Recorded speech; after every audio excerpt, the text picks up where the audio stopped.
Hi, this is Privateer Station, and today we bring you day 579 of Russian war with Ukraine. As always, with former advisor to the Office of the President of Ukraine, Lieutenant Colonel Alexey Arestovych, and in this new format with Nikolai Feldman and Yuri Romanenko. Today's main focal point is successes in Crimea and Russian propaganda following closely with possible alignments with American narrative. Special thanks always go to Bill and Kleshcheevka. And yes, thank you, Carolyn G, Olga Lewis, and Willis Inc. for staying our members. You guys help us bring these translations to you as often as possible. And with this, let's deep dive into day 579. Enjoy.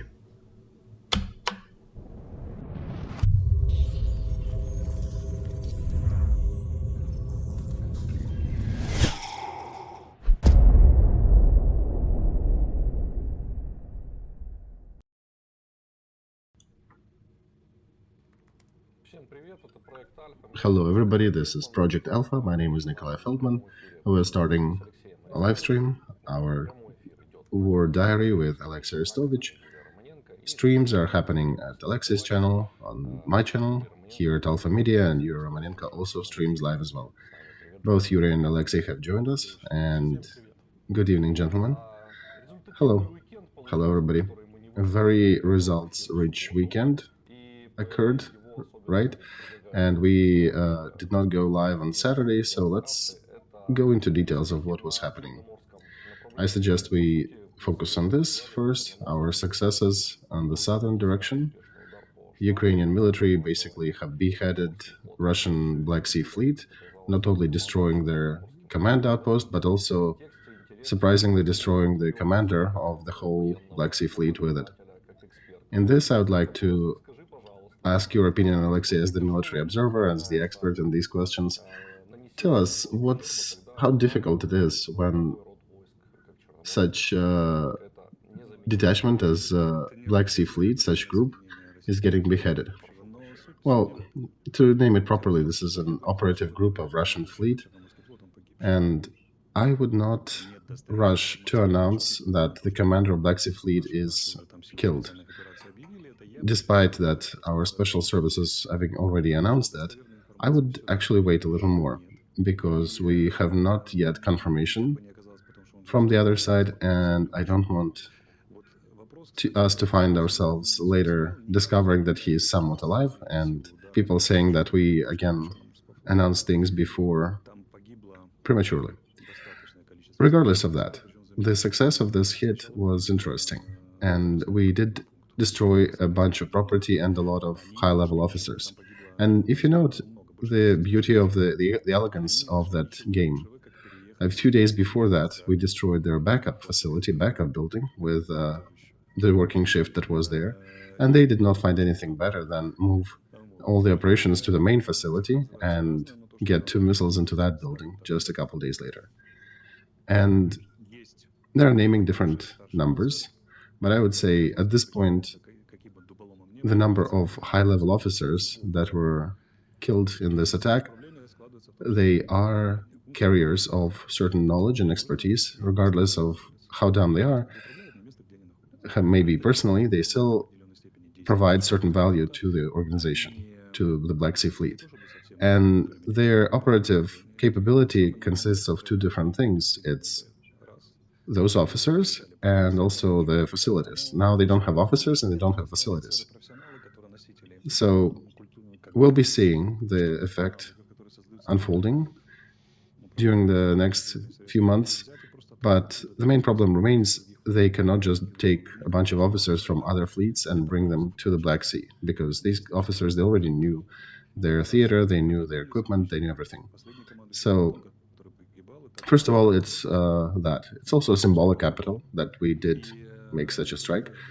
Last time when the commander of the fleet was killed for Russian Empire, it was back in the Russian-Japan War of early 20th century. And yeah, that's a somewhat noticeable event. It doesn't mean that the LC is attacking us. They've been hitting us before, and they'll continue sending missiles our way, but it's a big achievement, and we definitely will see the results of it. Well, Alexey, thank you. And every week there is an element of that Black Sea fleet being destroyed. We're just seeing that in the news over and over. Minsk, Rostov-on-Don, two different Navy vessels were destroyed a couple of weeks before, and now we're seeing the Central Command is being leveled.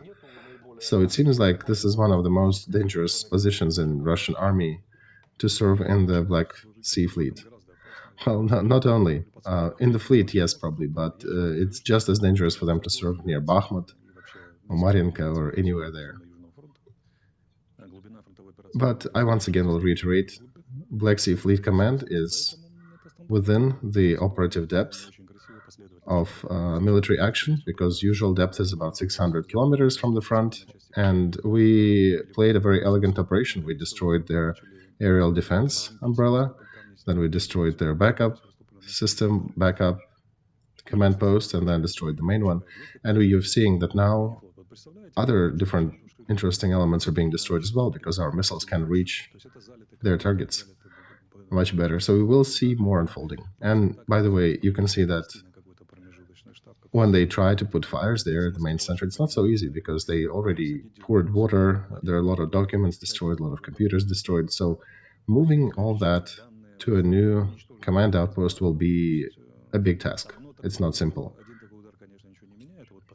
And frankly, one hit like that doesn't really stop things, but sequential destruction of their presence will achieve the ideas we want. We basically continuing to show them that their presence in the Black Sea is very undesirable in the military way, and we continue removing them from Crimea. So yeah, I want to come in here and say that we definitely have some successes by destroying part of their umbrella, the western side of Crimea, where we destroyed the S-400 system, and they'll probably try to cover that in the next month or two. I don't know how and where will they pick the S-400 from Moscow or somewhere else on the front, but we definitely have this window now that we can use to effectively destroy their presence in Crimea. And I also want to say that their payback, what they're sending our way in terms of missiles and Shaheds, UAVs, they're just symbolic. They're the usual things. They're not really escalating or doing anything. They're just sending the usual modus operandi, bunches of missiles and bunches of Shaheds at usual targets. So from that standpoint, nothing really changed. Well, I also want to emphasize here that indeed our attack on the central outpost, according to some data, they actually were having a big gathering, a big meeting at the time when we hit the building. But they also have been combining everything under the Black Sea umbrella. All the aerial defense, all the Air Force, ground forces, a lot of logistics, a lot of warehousing. All of these officers, all of these branches were involved supposedly in that meeting, and in any case, that's a significant blow to Russian presence in Crimea. All right, guys, do not forget, please, to click the like button. That's important for us to keep bringing truth and more eyes to these streams. All right, one more news. Another drone supposedly hit another airfield near Kursk. It was under different circumstances. It was supposedly UAV was downed on the airfield, and it was being researched as a trophy by the command of the Air Force detachment. And as a result of that observation and research, everybody who was there died. Oh, how did that happen? Do you have any data? I'll bring you a parallel with Afghanistan. You know how Soviet Union was losing troops in Afghanistan, their command officers? You know, when Mujahids hit the first vehicle and then hit the last vehicle, you know what the typical Soviet commander does? He then gathers everybody from his column and says, okay, everybody jump to my car, let's meet and discuss.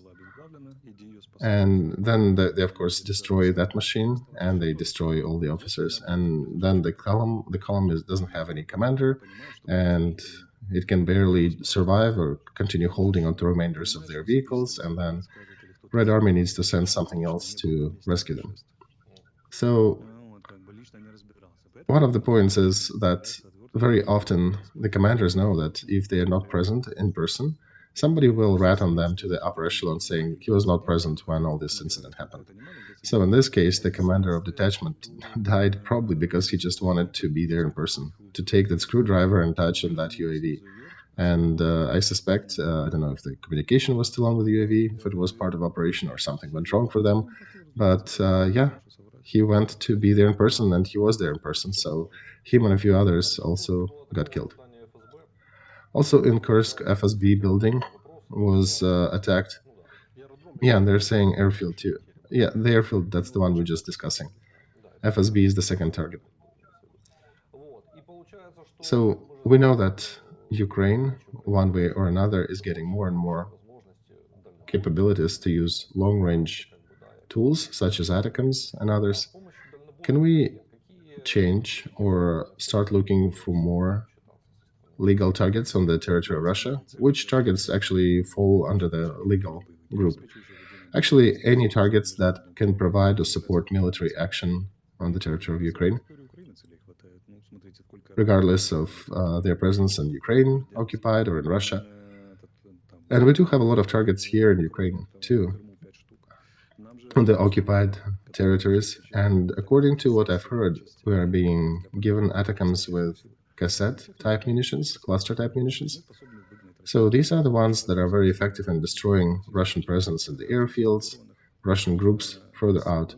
So we can use these ATACMS to remove Russian jets and Russian Air Force for hundreds of kilometers away from the front. And what it means is that the shoulder of their reach to the front will become much longer.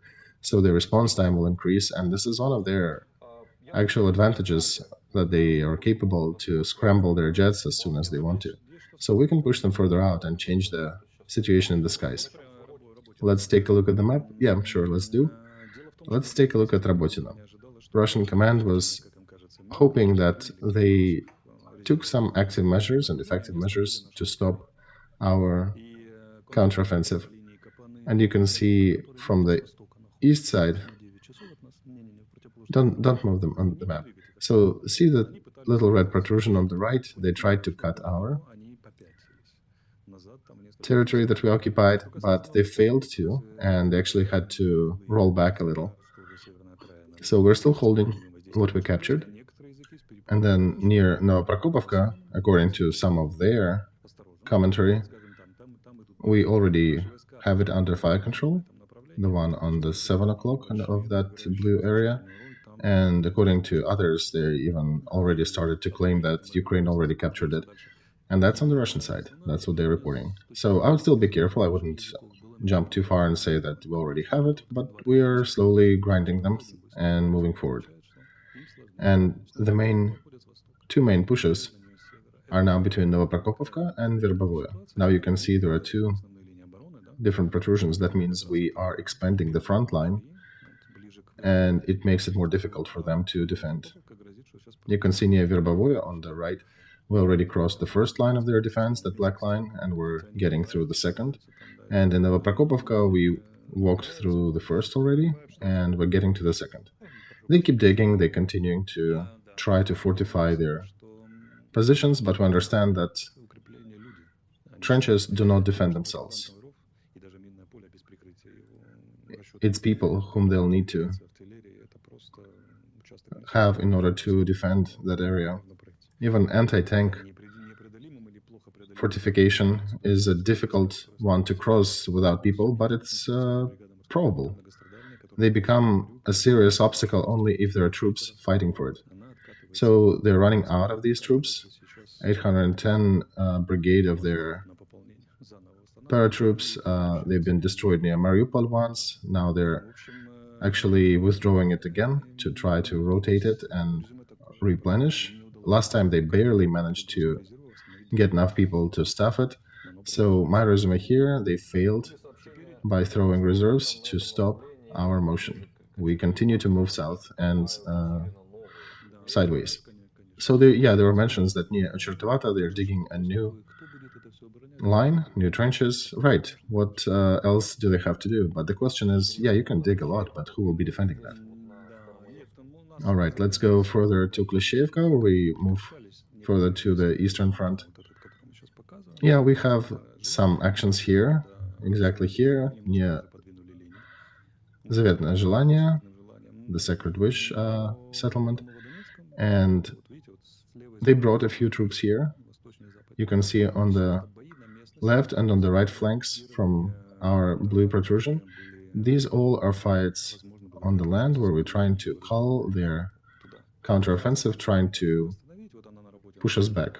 So this is the phase when we're supposed to stop them. In Robotino, it's already stopping. Here, it also will take some time in Priutne to slow them down as well.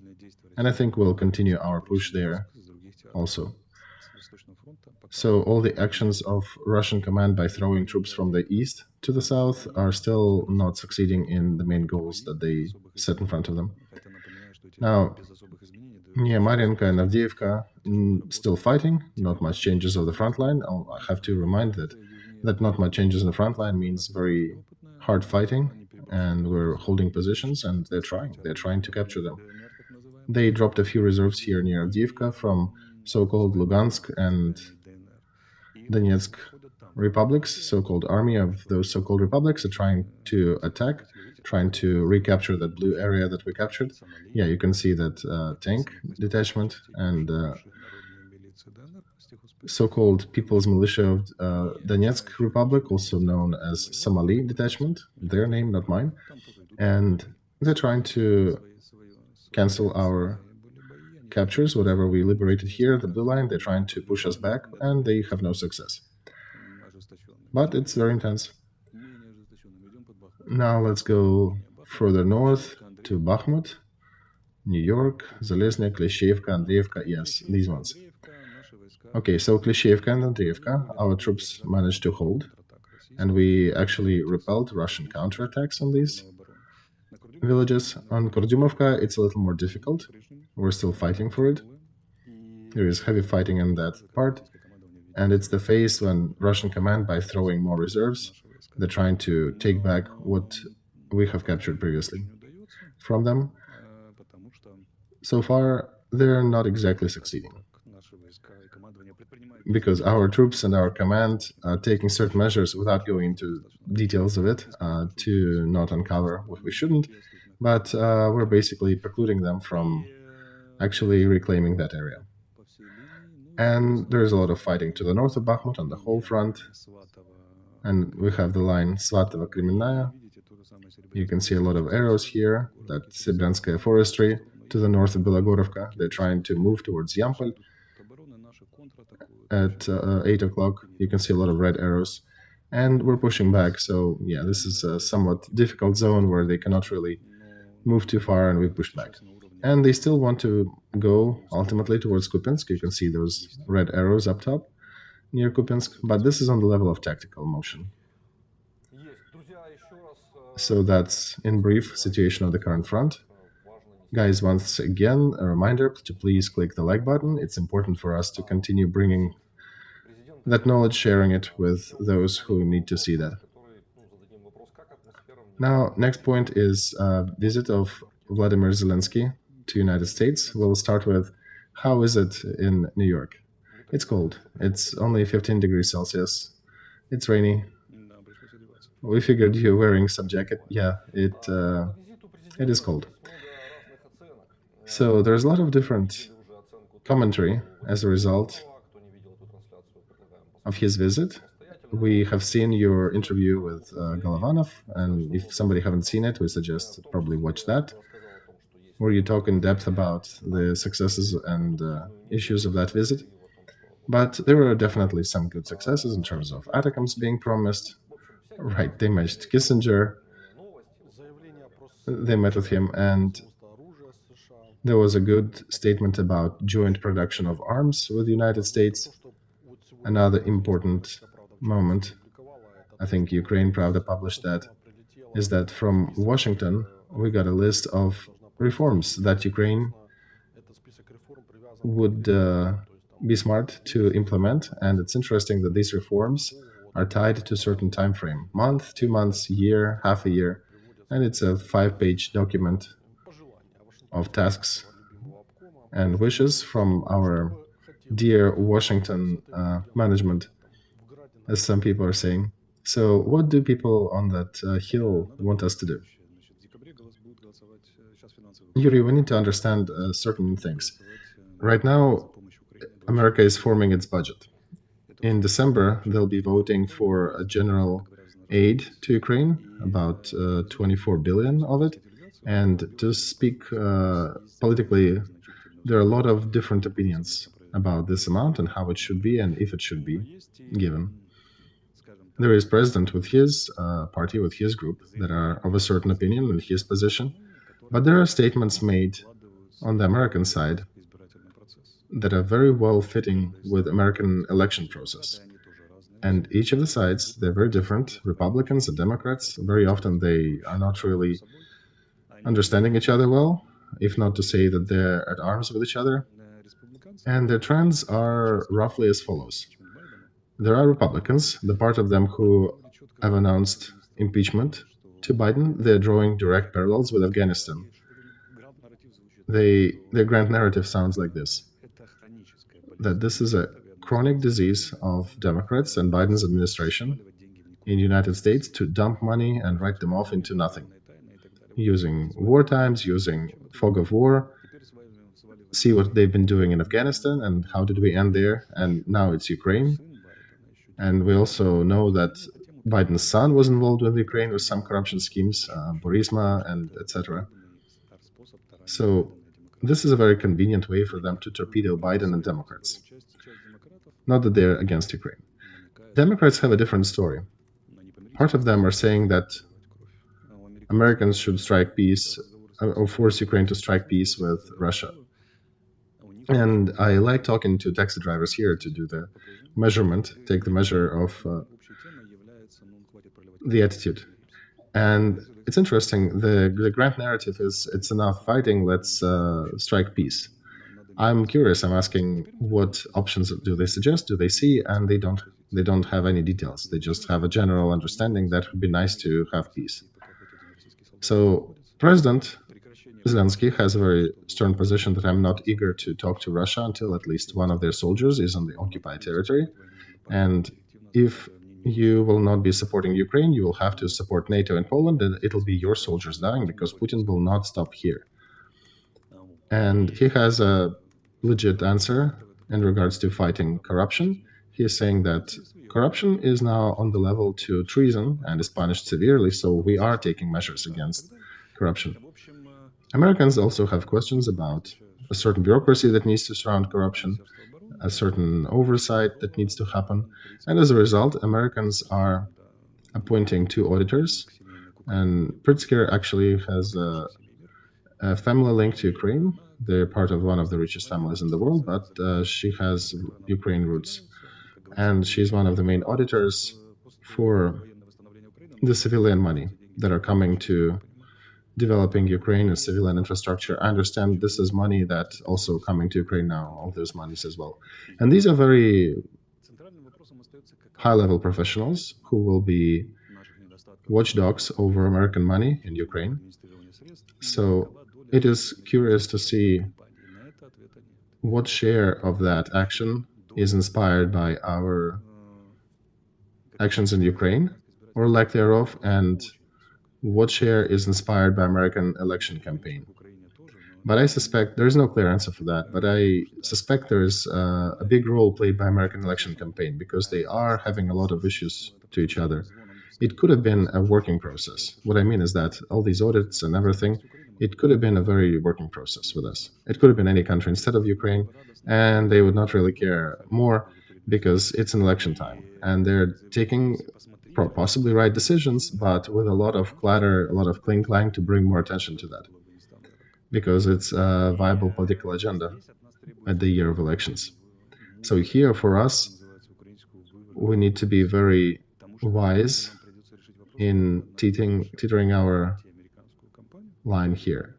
How do we pass American election campaign? Granted that Ukraine is one of the main questions and main venues of attack for different political forces in the United States on each other. First, there are joint American-Ukrainian interests. Then there are second main point, national interests of Ukraine. And third point is Russian, American, Chinese, and global security question. And we need to present such a depth of wisdom of government, administrative wisdom, to not take any of the sides in American political situation, and remain neutral in a good sense of word to United States and to different parties here. So the demands they're giving us is also to enable them to present answers to their opponents. Look, we're working with Ukraine, we're not giving them money uncontrollably, we have two auditors there. Here is the program of action that Ukraine will supposedly adhere to. And one needs to understand these are real things. I engage them to be very realistic. And if we are not going to fulfill that and not going down that list, our relations will get strained. So on one hand, we absolutely need to be doing it. On the other hand, it's also part of the program of our president. These are the items. Anti-corruption is what he came to power on. And we also need to be accurate in understanding where are the reforms and where it is a pre-election rhetoric of the United States, because they are very mixed. And some political representatives in the United States, they fall into just baseless accusations and screams towards Ukraine or their opponents. So we have to be very careful. We need to understand that, yes, our inner relations are these, we're doing this because of that, and if we're not doing it, again, we need to have very good arguments, damn good arguments, why some things are not done. Because if we fail to do that, we will not have that much American support, and we will feel it next year. So, besides those two auditors, there'll be also Robert Storch, who will arrive as General Inspector from Pentagon. So, what level of decisions do you think these people are granted to make? I'm not sure what exactly their capabilities are. That might be a hidden document, a concealed document from us, from general public, but they will be auditing, not us, they'll be auditing American money, the money of American taxpayers. And I think they'll have enough capability to make decisions and investigate things. It's not that they will be diving into the inner relations of Ukraine and the inner politics of Ukraine. No, they're supervising where American money are going to, American taxpayers' money. So one of the questions here, rhetorical questions on the elections, is why are we building a wall there from Russia, but not really building a wall with Mexico? So here, public rhetoric is very skewed, and at every step you have to fight for the real image of reality against Russian propaganda. And I did not expect the scale of perversion of the real image of the world to be that big. Everybody sympathizes with Ukraine, they want to help us, but again, everybody had certain side comments that have a very strong Moscow smell, such as, oh, Crimea was always Russian, or the war can continue forever. One cannot overcome Russia. Who told you that? Give us weapons, we will win. We are winning already, we're halfway through. Give us a little more and we'll do better. There might be an escalation. What escalation do you mean? Nuclear weapons on the United States? We cannot exclude that. So that's a very delicate story here, and one needs to draw a difference between what we can and what we cannot do. So we don't fall our face flat in the pre-election campaign here in the United States. They basically have 6 different forces fighting here in states, 2 parties and 6 forces. Ultra-left Democratic centrists and liberal Democrats, ultra-Republicans, ultra-conservatives, and somewhat medium conservatives. And these groups are very different. They have a lot of qualms with each other. They have a lot of disagreements. And we need to somehow tie that together, weave that together, so that all would work to support Ukraine. That's a very delicate proposition. So tell me, Alexey, where do they get that information? They closed Russia today. They closed a lot of bots and a lot of online sources. Who's sending that? Well, if you're talking about taxi drivers in New York, they are watching YouTube. They're watching a lot of YouTube commentators, American speakers, that's being injected into the media. Different levels. That odious figure who was fired from Fox, a very large-scale figure, Tucker Carlson, right? He brings a question that Ukraine should not be helped. Plus, there are bloggers, there are young bloggers in the United States who have younger audience, 100 million subscribers, who bring the question in the same light. There are others, and I don't remember all names, but I've seen quite a few. Also, Trump.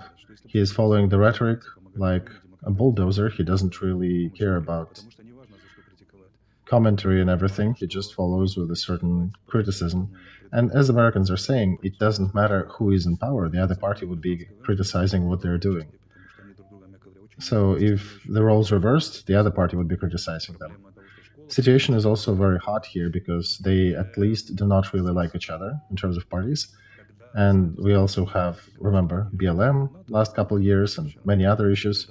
So here, for example, we can see DeSantis 2 days ago who was making a speech saying that I'm not seeing Ukraine in NATO. Why is he doing that? He's fighting for Republican electorate, the electorate that is gravitating towards Trump. So he is trying to correct his rhetoric to look somewhat appealing compared with Trump and perhaps take some votes from Trump's group. And Trump, without picking words, really is attacking Biden and his administration for ineffective use of funds and monetary resources. And of course, where is the Biden administration sending money? Of course, to Ukraine. So this is not exactly a Russian propaganda. This is their own logic. Let's concentrate everything on the United States instead of sending money left and right. So it's very typical for American politics, the worldview struggle between isolationists and the other group that thinks that they should be looking at the whole world and helping the world to stay in balance.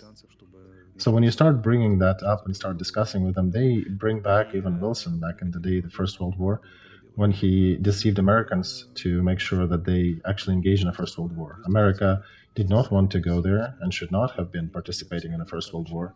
People remember everything in States.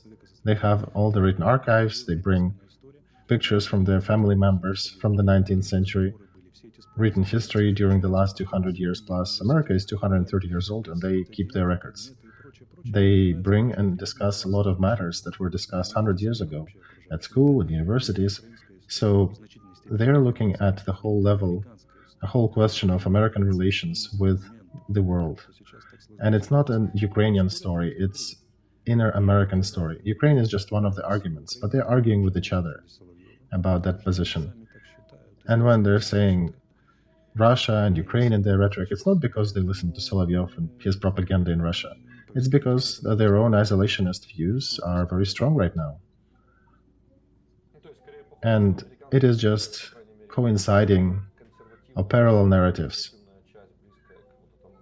So it seems, it appears, Alexei, that the conservative part of American bloggers, the one that's closer to Republican side, it seems like they're taking some of the narratives from Russian propaganda. Is that what's happening? I don't think that's exactly what they're doing. I think they're parallel. Russian propaganda is not exactly dumb. There's a reverse phenomenon happening. It's not Americans listening to Russians. It's Russians listening to Americans and developing the narratives that Americans are playing with. Americans are having their own active discussion, and Russians are listening in, and they're positioning their propaganda in line with certain framework with an American narrative. It's not Americans being affected by Russian propaganda. It's Russian propaganda being rather flexible to mimic American arguments.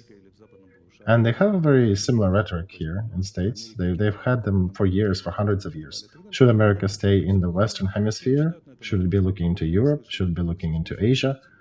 And Russians are picking this up, and Russian propaganda is peddling it.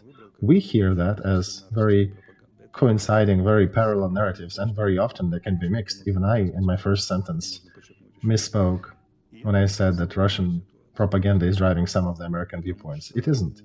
It is a complex situation when they both are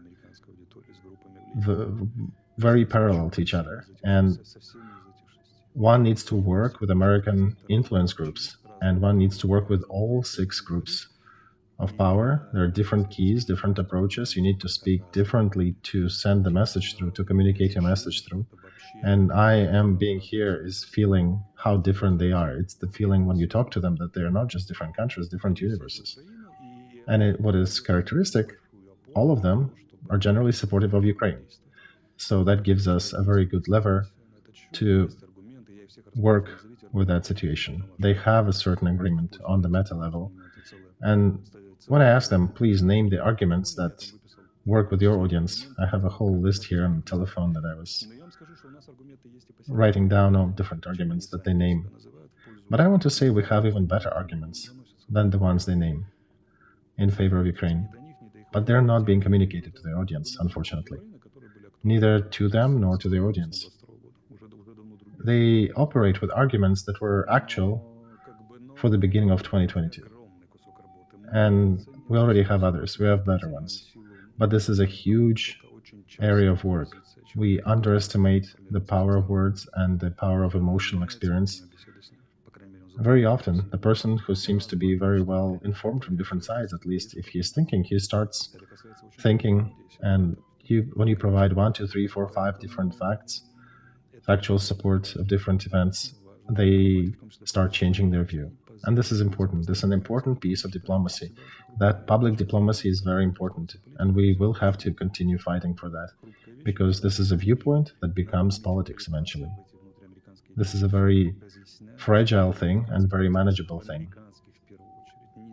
or prone to being managed. So one needs to really explain Americans why it is important for them, not for the peace, global peace in the world, but why, what is the benefit for the United States in that, in their own American interests. And they are. So, Alexey, in this context, do you think it makes sense maybe once a week to go out with an English stream on YouTube to address a bunch of our English-speaking audience members? There are a lot of expats and people in other countries who can interweave these narratives into American context. Yeah, I think we need to make an emphasis on that. I feel a lot of tasks that are not being worked, that need work, and I see huge perspectives if we put the right effort.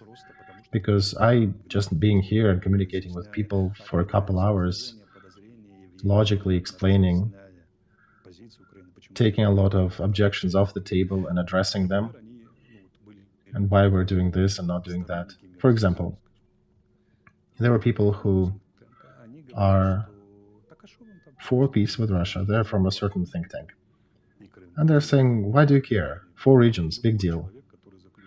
Give them up to Russia and Crimea, and it's a done deal.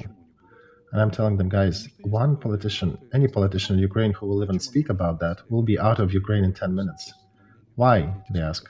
Because there are results of public polling. Here are the results. Take a look at what percentage of Ukrainians want to get rid of Russian occupants militarily. So are you going to go against people? And they're answering, we have not had this information. We haven't seen that. Please show us. So when I present the data, they basically say that, oh, we did not realize that. We thought that people are tired. And these are representatives of think tank. These are people who you would think would have enough data.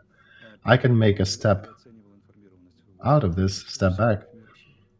I've been personally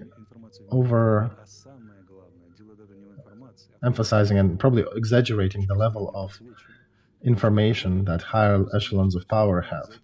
And it's not so much about the volume, it's also about how it is lit, what is the angle of light falling on this, how it is presented to them. So I'm thinking we should be doing an English language streams, and even if it is, if we convince just 10 people with that, that's already a big achievement. What's amazing is that the amount of work that is not being done, that field deserves, and the perspectives that we could have achieved if we actually address it. But it needs work. It needs continuous work. But we'll be doing it as much as we can, so we'll probably start doing English language streams as well.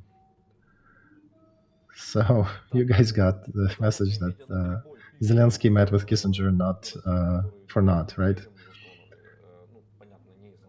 So guys are writing in chat that the narrative that we touched last week, that was inspired by other sources that are writing about longer-term war, that Ukraine needs to increase its structural integrity and ability to withstand prolonged war. And I think you addressed that matter with Golovanov in your interview, but perhaps we can address it here. And you said that there are a lot of processes happening in Ukraine, and they're usually done somewhat mediocre, including mobilization and others. So do you think Ukraine could do better than mediocre? Could we at least do good, somewhat good? I think we need extraordinary measures to achieve the level of good. I would be implementing extraordinary management in a few industries: economy, energy, industrial defense complex, maybe 4 or 5 industries. And I would be trying to pick the cadre that can pull it.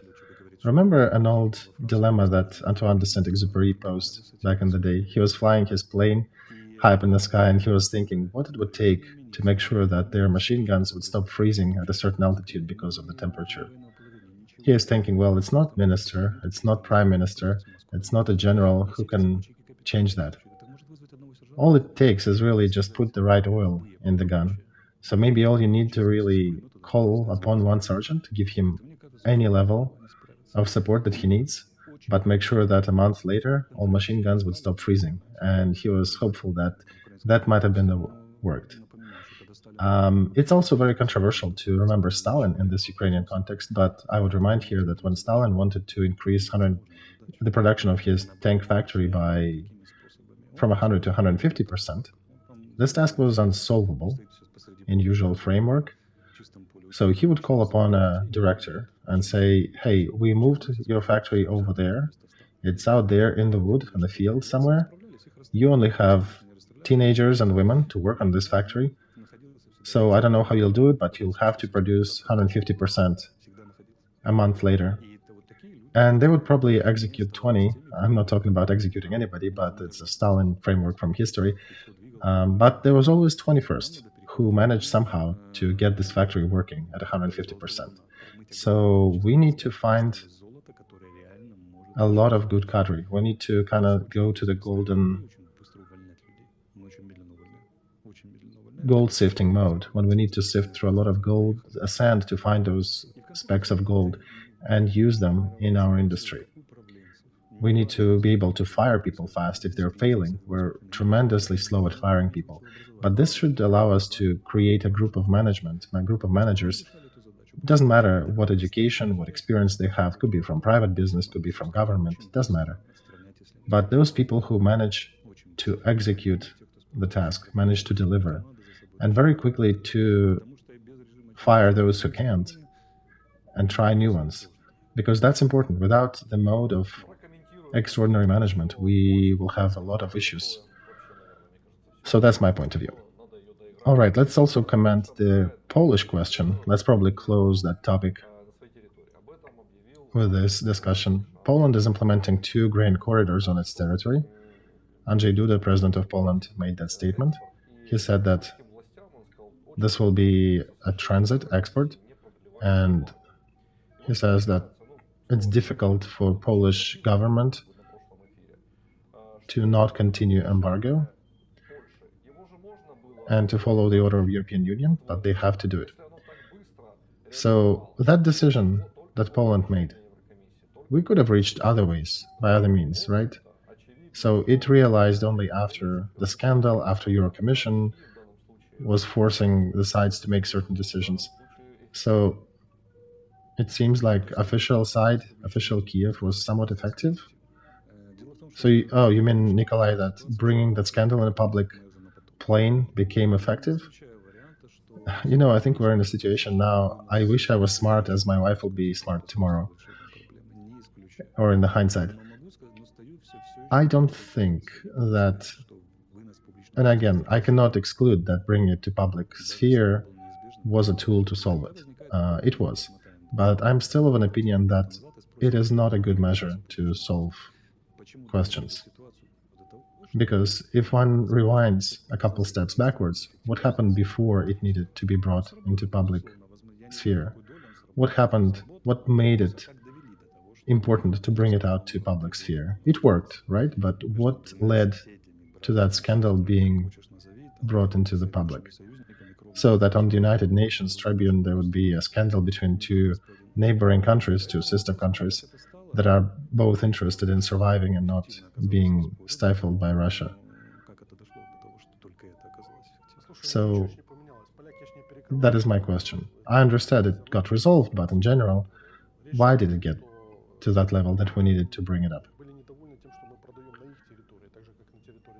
I think the Poles were initially upset that we were selling grain on their territory instead of transiting through it, right? So, right, what became effective is that we canceled court proceedings against each other and got the confirmation from Poland that they will continue giving the corridor for our grain. So we rewinded it back. We didn't really fully solve it, but we brought it to the status before the scandal. Yeah, the aftermath leaves a bad taste in one's mouth because in Poland, Confederate rating, it's basically Orban, Trump, and all the rights in one face that are biting on the rating of the current party in power. And current party is fighting for that part of electorate that is somewhat upset with this decision, with this scandal. Because if Confederate will take that piece from current power, they will have issues in Poland. They'll be playing that golden vote, and it'll be more difficult to reach certain agreements with them. And the same situation in Slovakia. They also have pro-Russian parties in power that get this extra fuel from the scandals that are brought up in the public sphere.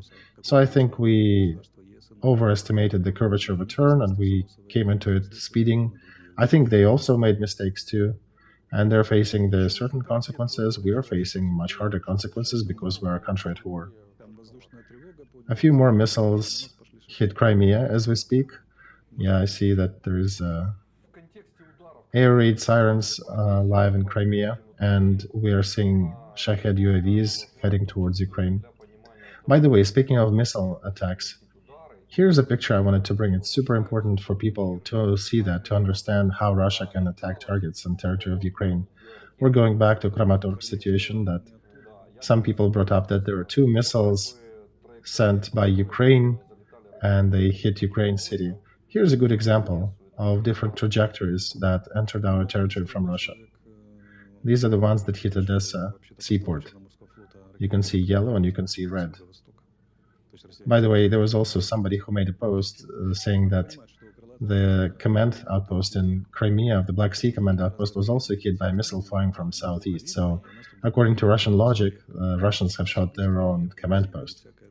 One needs to remember that cruise missile is most effective when it hugs the ground and goes in the areas where it's difficult to trace it with air defense systems. So, by the river, when it's protected with the forest or the hills. So they're looking for different ways to evade our air defense systems. That's why missiles go towards Kiev in a weird ways, roundabout ways. And the same way it happened here in Odessa. They went as if to the center of Ukraine to deceive the air defense systems. So locals would exhale and say, okay, well, they passed by, they're not going for us, they may be hitting Kiev, and then they make a U-turn, and hit back at Odessa. So everybody have their own tricks and trying different cunning things. So all these stories where the missile came from, they don't really matter too much. It's not a mean to control the air defense and the launch location of the missile. With all my respect to the research, it's and the reflections they caught in the window of vehicle, it's very immature to bring that as the final verdict or to highlight. Even a hypothesis, really. Yes. Of course, the titles for messaging for publications are important for them, for the media, but just to be true to the truth, to the actual things, one needs to say that always when publishing things like that, that this is a hypothesis. This is not the 100% client proof. Once again, thank you, gentlemen, for being here. This was day 579. Please do not forget to click the like button on Alexey's channel, on Yuri's channel, on Alpha Media channel, and of course on the privateer station if you are listening or watching that in English. I suspect we'll be doing more English work in the near future with Alexey.